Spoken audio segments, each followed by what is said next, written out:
Hi and welcome to maths class. Today we're looking at the area between two curves.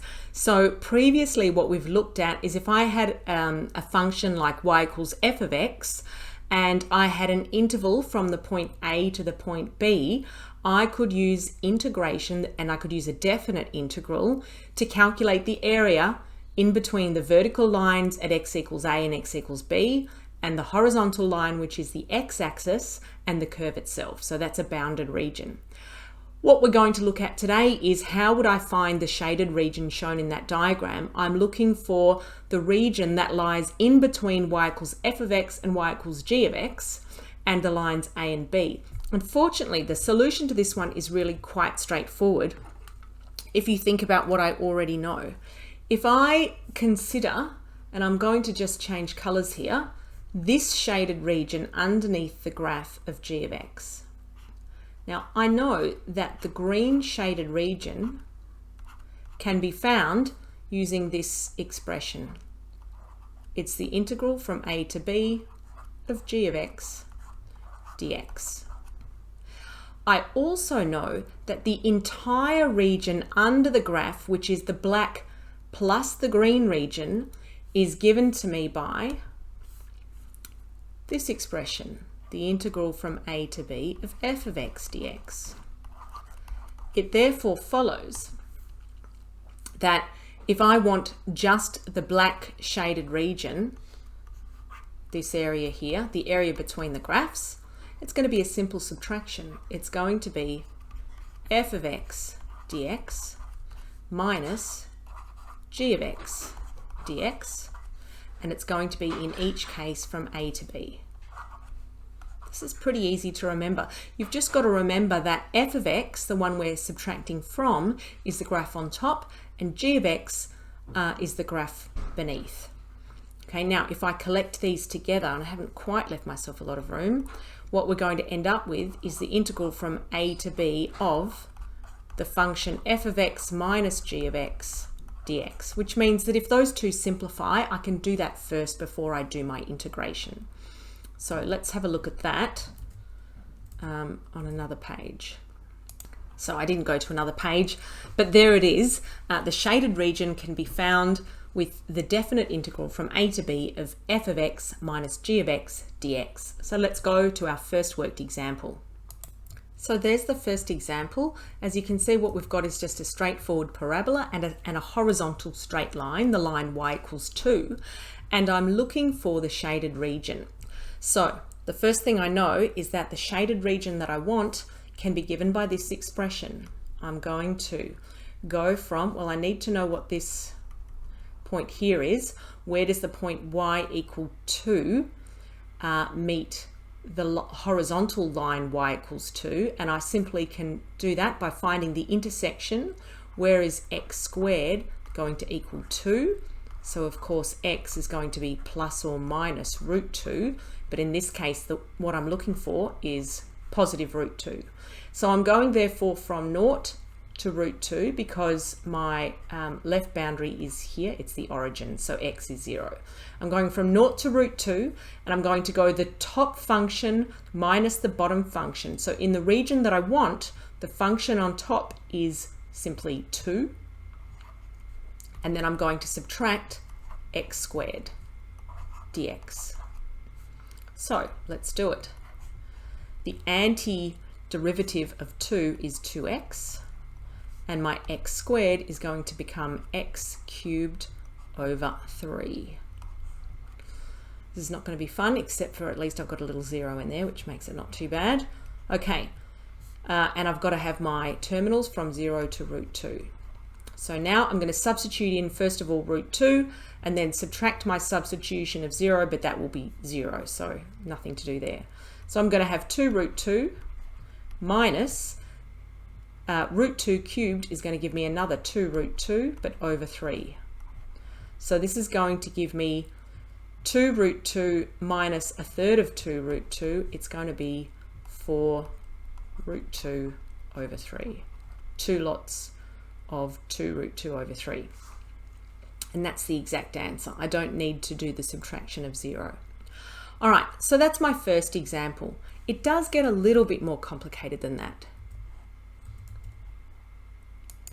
So in the example I've got here, I've got two straight lines again, but what's different is the fact that one of the lines crosses the x-axis, and of course the second line is entirely below the x-axis in the interval from -2 to 2. So what we're going to do, first of all, is question A is just asking us to use triangles to calculate the shaded region. Now, that's actually not that difficult because let me try that again. Hang on. I've got a special tool for that. There we go, straight line. That there is a straight line, more or less, which breaks it nicely into two right-angled triangles. So the area of the shaded region by triangles is going to be 1/2 times this base here, which is 4, times the height of this triangle. Now that's going from -1 down to -3, so that's 2. That's a height of 2. And then I'm going to add, again, area of a triangle, 1/2 times the base is still 4, times the height of my second triangle. It goes from -1 up to +3, so that's another 4. So this one is going to give me 4 plus 8, which is 12. The area is 12.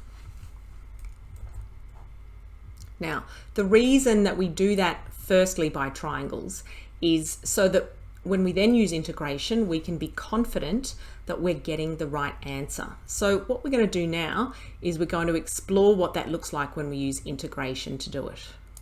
So I'm just going to try and squeeze this all into the one page so we can see it all together. So now what we're going to do, this is f of x is the line on top, that's x plus 1, and g of x is the line down the bottom, that's 1/2 x minus 2. So we're going to calculate the integral from -2 to 2 of x plus 1 minus 1/2 x minus 2 dx. Now, as I said before, we can simplify those. So this is going to give us x minus 1/2 x. It's going to give me a grand total of 1/2 x. And then plus 1 minus -2, it's going to be plus 3 dx. So now we find the integral. So we're going to have x is going to become x squared, and we're going to divide by another factor of 2, so it'll be x squared over 4 plus 3x. And again, we're going from -2 to 2, so we do our substitution. That's going to be 4 over 4 plus 3 2s are 6 minus x squared over 4 is still going to be 4 over 4, even though x is negative because it's squared, but now it's going to be minus the 6. Just going to give me, that's 1 plus 6 gives me 7, minus 1 gives me 6, minus -6 gives me 12. Same solution. Now, I don't know what you were expecting to happen, but it's reassuring that we know we get the same solution. So I want to just talk to you about what is going on here, because clearly we do have a situation where it's not clear what's going to happen.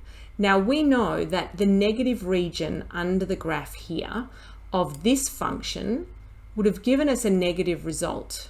Anything negative from g of x would have given us a negative result, which means that this whole region here, when I subtract it, becomes positive.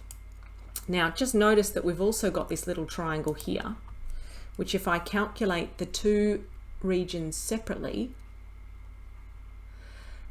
this would have been part of the negative part of the signed area of x plus 1, and it would have also been part of the negative part of the signed area of 1/2 x minus 2, and that gets cancelled out basically when we do the subtraction. So that's why that disappears. So it works out that this part here is positive and all of this part here is negative, and of course when I subtract a negative I get a positive. So the short explanation here is that basically this rule here is going to work always. It doesn't matter whether my graph crosses the x-axis or not, it's always going to work. The only thing that you do have to worry about is whether the two functions cross each other. So we're going to do another worked example to look at that. Okay, so here's my worked example, and as you can see, what we've got there are two functions, f of x and g of x, that meet at the origin and then they cross two other times. So they make two shaded regions in between those areas where they meet.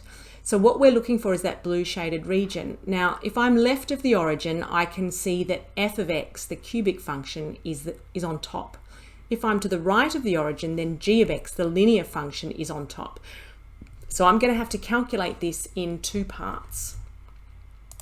So what you can see I've done there is the first integral we've got is f of x minus g of x, and that's going from -2, which is the x value at this first intersection, up to 0, which is the second intersection.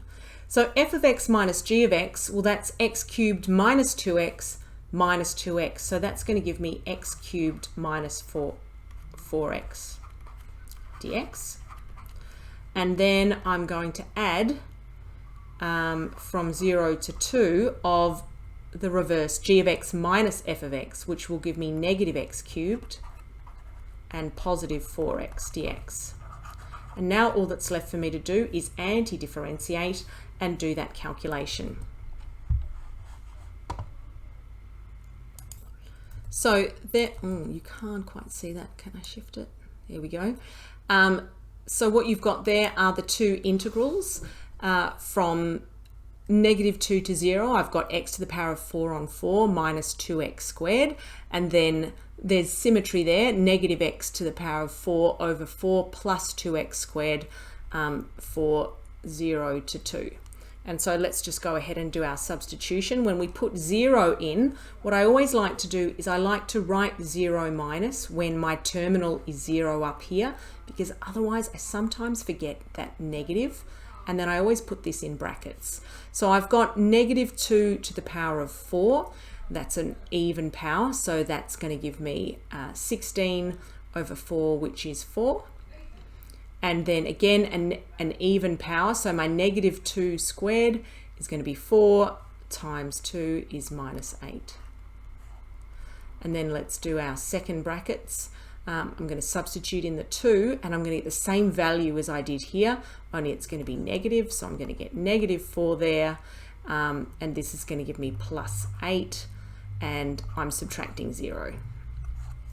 All right, so now let's do it. This is going to give me +4, and this one's also going to give me +4, so that's going to give me a total of 8.